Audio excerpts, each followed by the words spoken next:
이제 제 얘기 좀 간단하게 할게요. 저는 우연히 아주 운이 좋아가지고 만 32살에 대우그룹에 임원이 된 적이 있었어요. 근데 뭐 어떻게 해서 됐냐고 그러는데 그건 난들 모르죠. 그때 김무중 회장이 시켜줬으니까 된 거니까 그 양반 맘인데.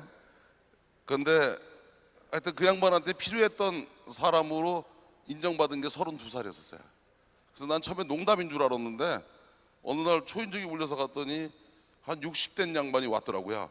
그래서 당신 누구냐니까 오늘부터 당신을 모시기로 한 기사라는 거야. 그래가지고 회사로 출근해야 되니까 모시러 왔대. 그래서 앞시 운전석에는 나이 60대 양반이 운전을 하니까 부동자세로 앉아서 출근을 했어요. 그러고 참 열심히 했어요. 그런데 내가 몰랐던 거는 우리나라가 IMF가 오는 걸 몰랐었어요. 그런데 IMF가 오는 때 대우그룹은 자금 조달을 전부 해외에서 했었어요. 그러다 보니까 금융이 돌아가지가 않는 거였어요. 그게 대우그룹이 무너지게 된 계기예요. 그러고 나니까 누군가는 뭐 경영 책임을 져야 될 것 같아서 제일 먼저 사표 쓰고 나온 게 나중에 보니까 저더라고요. 그래서 셀러리맨을 그만둔 게 99년 12월 31일이었어요. 그게 내 나이 45이었습니다.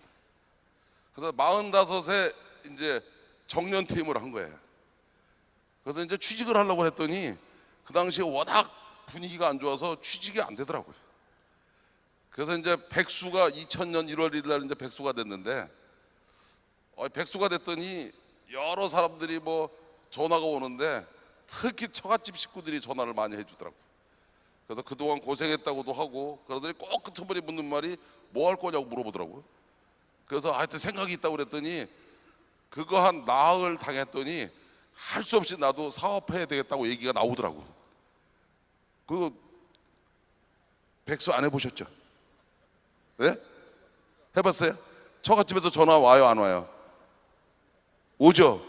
며칠 버티기셨어요? 못 버텼죠? 내가 나흘 버텼거든요. 그래가지고 사업을 하겠다 그랬더니 내가 당신은 그런 결정을 할 줄 알았다는 거예요. 그랬더니 이제 제 밑에 있던 부하들이 그 6명이 따라 나옵니다. 그래서 왜 따라 나왔냐 그랬더니 살아도 죽고 같이 살고 죽어도 같이 죽어야 된다고 그러길래 할 수 없이 그래 그랬더니 마누라가 사업하라고 나한테 5천만 원을 줍니다. 근데 내가 사실은 벌어다 준 돈 많았거든요. 근데 5천만 원밖에 안 남았대. 그래도 5천만 원을 주길래 5천만 원 가지고 회사를 차렸어요. 그게 우리 그룹의 지주회사입니다.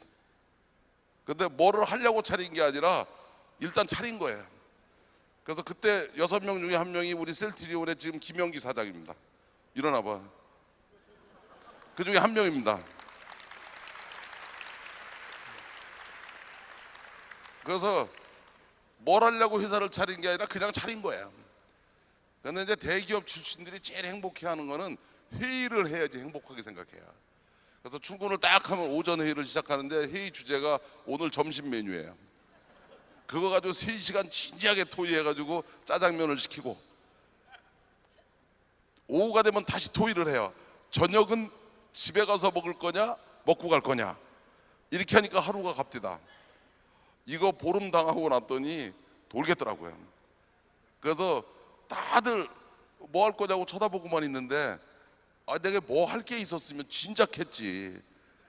백수 된 다음에 하겠습니까? 그런데 제 아내는 또 맨날 당신만 믿어 그렇게 하고 뭐 대단한 돈 준 거 5천만 원 준 거 가지고 아직도 여유 있지 이렇게 물어보고 그래서 안 되겠길래 도망을 가기로 생각하고 미국으로 가겠다 그랬더니 다들 현명한 선택이래. 그러니까 그 큰 물에 가서 놀아야 된다는 거야. 도전해 보라고 그러면 많은 사람이 늦었다고 그래요. 나 45살에 시작했거든요. 그 다음에 돈 없다고 그래요. 5천만 원 가지고 시작했어요. 그 다음에 그쪽 분야의 전문가가 아니라고 그래요. 나는 생명공학과, 약학과, 의학을 다 독학한 사람이에요. 그런데 그런 거는 전부 핑계일 뿐이에요. 그게 절실하면 하게 돼 있어요. 그래서 이게 왜 시간이 오래 걸리냐 공부하는데 돈 내고 학교 다녀서 그래요. 그런데 돈 쓰면서 공부하면 금방 해요. 어제 그저께는 터키에서 제 파트너가 왔어요. 터키 우리랑 똑같은 우랄 알타기어 사람입니다. 어순이 똑같아요. 제가 우리 직원들 데리고 이스탄불 갈 때 단어 100개 딱 줘요. 그래서 이스탄불 비행할 때까지 100개는 금방 외웁니다. 그리고 이스탄불 공항에 딱 도착하면 영어하고 한국말 쓰지 마. 100개면은요 먹고 사는데 터키에서 전혀 지장이 없어요. 그리고 일주일쯤 있으면 단어 500개 외우거든요. 비즈니스 협상하는데 지장이 없어요. 근데 터키어를 공부하는데 4년 걸리거든요. 그런데 출장 다니면서 공부하는데 일주일이면 충분하거든요. 그게 다 우리가 가지고 있는 관념의 허구입니다. 모든 게. 그래서 예를 들어서 결론적으로 탁 얘기하면 나 2000년에 5천만 원 가지고 사업 시작했어요. 근데 내가 해보니까 5천만 원 가지고 전 세계 천등 안에 들어가는데 11년 걸리더라고요. 그럼 어떻게 보면 여기 있는 모든 사람들은 다 나보다 나으면 나었지 나쁠 게 없을 것 같아요. 쉽게 말하면 이런 위기일 수도 있고 기회일 수도 있다고 했는데 이게 위기일까 기회일까 망설일 거 뭐가 있어요. 하다가 실패하면 다시 하면 되는 건데 내가 잘난 척하고 내가 똑똑한 줄라고 할 때는 하나도 안 됐어요. 그런데 미안한 줄 알고 고마운 줄 아니까 되기 시작합니다. 그래서 여러분이 성공하고 싶으면 혼자는 절대 성공할 수 없습니다. 여러분을 도와주는 사람들이 있어야 돼요. 여러분의 친구가 여러분을 도와줘야 돼요. 여러분의 가족이 여러분을 도와줘야 돼요. 여러분의 파트너가 도와줘야 됩니다. 그러면 여기서 이제 여러분들한테 마지막 팁을 하나 드릴게요.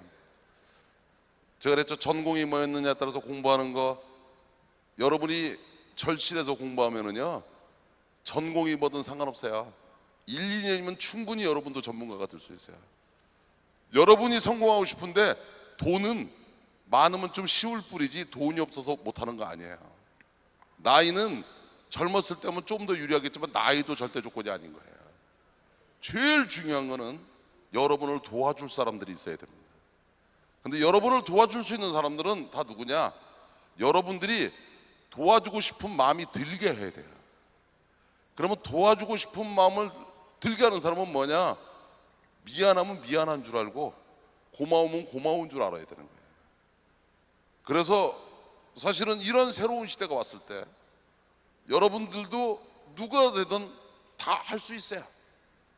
근데 공부를 열심히 하는 것만으로 안 되는 거고 정보를 많이 가지고 있는 것도 안 되는 거예요. 이거는 필요 조건인데도 필요 충분 조건이 안 돼요. 근데 진짜 성공하고 싶으시면 다른 사람이 좋아하는 사람이 되십시오. 그래서 진짜 성공하고 싶으면 뒤에 있는 학생들한테 물어볼게.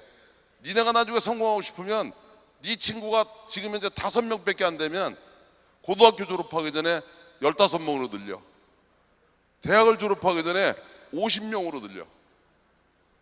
그래서 집에 네가 들어가면 니네 가족이 너를 보고 행복해야 돼. 친구들한테 가가지고 네가 가면 친구들이 네가 나온 걸로 좋아해야 돼. 그래서 회사를 입사하면 너 때문에 그 회사 분위기가 바뀌어야 돼. 그래서 자기 주변을 바꿀 수 있는 사람은 모든 일을 할 수 있어요. 여러분도 할 수 있습니다. 이런 시대는 온다는 확신을 가지고 지금 여러분이 공부하는 것보다 공부의 폭을 넓히세요. 정보의 폭을 넓히세요. 그리고 또 여러분의 생각과 행동을 바꾸세요. 생활 습관을 바꾸세요. 그래서 큰 꿈을 꾸려면 많은 아군이 있어야 됩니다. 그리고 또 지금 암담한 소리만 하고 있는데 희망적인 얘기를 하는 사람들이 많아지기를 바랍니다. 그래서 실질적으로 이런 시대는 곧 오니까 이런 시대가 우리나라의 기회이기를 바랍니다. 그리고 그 기회에 여러분이 주인공이를 바라겠습니다. 나는 안 된다고 생각하는 데서 벗어나세요. 흑수저 타령 이런 거 그만하세요. 나도 흑수저였는데 사실 한 11년 했더니 전 세계 몇백 대까지 휙 들어가 버리더라고요. 근데 한 가지 확실한 거는 전 세계 별거 아니에요. 영어 잘해야지 전 세계 나가는 거 아니에요. 나 영어 잘 못해요. 왜냐면 내가 미국 갔더니 그 담배를 피는데 그 미국 가서 말보로 달라 그러면 못 알아들어요. 발음을 굴려야 되거든. 그러면 미국 가면 허구한 날 켄트만 피워요. 켄트는 다 알아듣거든. 예? 근데 그 영어 가지고 미국에 가서 비즈니스 하는데 영어 때문에 비즈니스 못 해본 적도 없어요. 그 다음에 나이, 여기 계신 분 충분한 나이예요. 돈, 지금 5천만 원도 없으세요. 그 다음에 전공 분야 2년만 공부해 보세요. 그 어떤 분야든 다 할 수 있어요. 그래서 도전하시는 게 중요해요. 그리고 또 도전하면 언제까지 하는 거냐? 성공할 때까지 가는 거예요. 그래서 실패란 단어는 없는 겁니다. 아직 성공하지 않은 거지. 실패라는 말은 관뚜껑 닫기 바로 직전에 쓰는 거예요. 근데 불가능이라는 단어, 불가능이 어디 있어요? 어려운 거지. 어려운 거는 자고 일어나면 다시 하면 되는 거예요. 내가 해본 경험으로는 절박하면, 절실하면 이겨내게 돼 있어요. 그래서 시작하면 꼭 성공해요. 다만 일찍 하느냐 늦게 하느냐 차이는 있을지 몰라도. 그래서 그런 자신감을 갖는 게 좋을 거라고 생각해요. 그 다음에 도전을 해야지 열정이 생기는 것이지, 열정은 누가 주는 선물이 아닙니다. 그 다음에 더 중요한 것은, 제일 중요한 것은, 성공하고 싶은 사람은 모든 사람이 좋아하는 사람이 돼줘야 돼요. 그래서 최소한도 미안함과 고마움을 아는 사람이 성공을 할 수 있고, 그런 사람만이 성공을 해야 됩니다. 그걸 모르는 사람이 성공을 하면 그건 재앙이에요. 그래서 내가 해본 경험이 그렇습니다.